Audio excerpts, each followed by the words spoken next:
Milhares de pessoas no mundo convivem com situações dramáticas e irreversíveis. Em muitos casos, as células-tronco são a última esperança que resta. Aos 28 anos, o piloto de helicóptero Thales Nóbrega sofreu um acidente terrível. Eu acabei tendo uma fratura na coluna cervical, na altura torácica 12, que me deixou na cadeira de roda paraplégico. Logo que eu sofri o acidente, eu acabei assistindo uma reportagem sobre a China, sobre um novo tratamento com células-troncos embrionárias. Parecia ser a cura com que Thales sonhava. Com poucas regulamentações sobre a pesquisa científica, hoje a China é um dos únicos lugares no mundo onde se aplicam células-tronco embrionárias em seres humanos.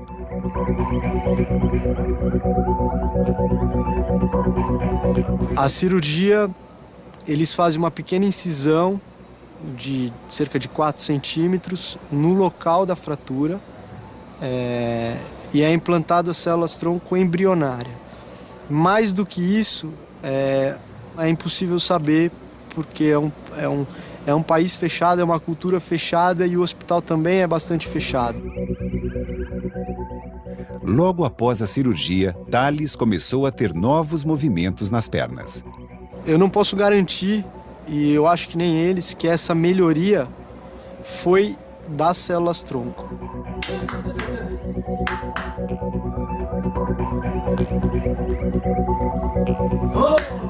Pode ser uma melhoria por tempo de lesão. Meu próprio organismo está reagindo a essa lesão. Pode ser uma melhoria da célula-tronco feita lá. Pode ser uma melhoria de toda a parte de fisioterapia que eu fiz em casa, em clínicas e até mesmo na China. Tratamentos como ao que Thales foi submetido não custam menos de $20 mil. Uma prática condenada pela maior parte da comunidade científica de todo o mundo por questões éticas e de segurança para os pacientes. A gente não sabe nem o que estão injetando. Houve um caso de um menino que tinha uma doença degenerativa e ele formou 2 tumores no cérebro. E o que a gente sempre fala para os pacientes, enquanto for experimental, não pode ser cobrado, né? Isso é uma regra de ouro que se faz quando na ética das pesquisas, né? Mas para Thales, existe uma nova esperança. O rigoroso FDA, o Food and Drug Administration, órgão responsável por autorizar o uso de novos tratamentos nos Estados Unidos, aprovou em 2010 o primeiro teste com uso de células-tronco embrionárias em seres humanos. O objetivo do tratamento experimental é regenerar lesões como a de Thales. O passo inédito é de pesquisadores da Geron, empresa americana de biotecnologia que conseguiu tratar lesões cervicais em cobaias animais. Todos esses os relatos em modelos animais são extremamente impressionantes. Quer dizer, você pega uma gama muito grande de doenças, né, de modelos animais que desenvolvem doenças equivalentes às doenças humanas, e você observa um efeito terapêutico muito grande das células-tronco embrionárias. Então, a partir do que foi observado nos modelos animais, que existe toda a expectativa para a aplicação dessas células também na chamada medicina regenerativa.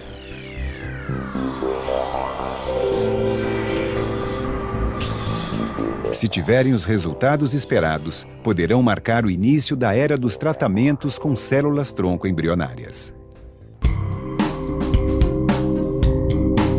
No Rio de Janeiro, a equipe do Laboratório Nacional de Células-Tronco Embrionárias, liderada pelo pesquisador Stevens Rehen, se prepara para esse momento. Desde o início dos trabalhos sobre células-tronco embrionárias humanas nos Estados Unidos, já existia a percepção da importância de você conseguir produzir essas células em grande quantidade. Dependendo da doença que se tenta estudar ou que eventualmente vai se aplicar a terapia celular com células-tronco, sabe-se que você precisa, às vezes, de 1 milhão de células, por exemplo, por quilo de paciente.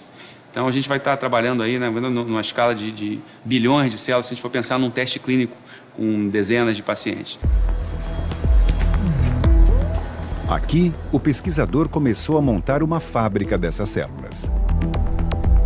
O que nós fizemos foi adaptar o modelo de cultivo em grande escala para a produção de biofármacos agora para a produção de células-tronco.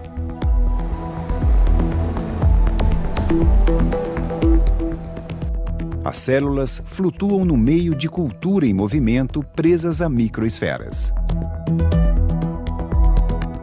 É com esse processo vertical que os cientistas conseguiram aumentar drasticamente a escala de produção.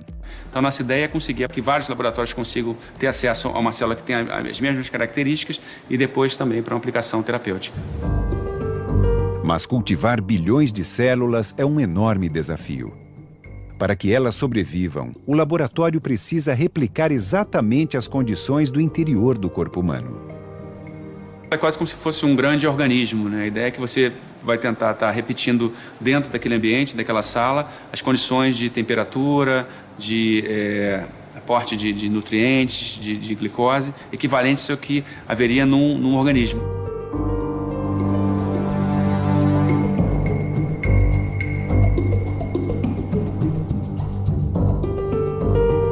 Além de todo o trabalho para manter as células vivas, os cientistas precisam testar o DNA para excluir mutações.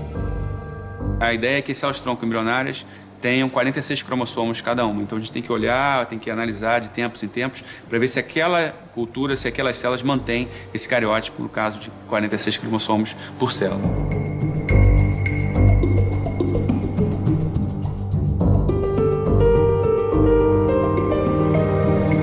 O projeto de Stevens é preparar o Brasil para uma nova era.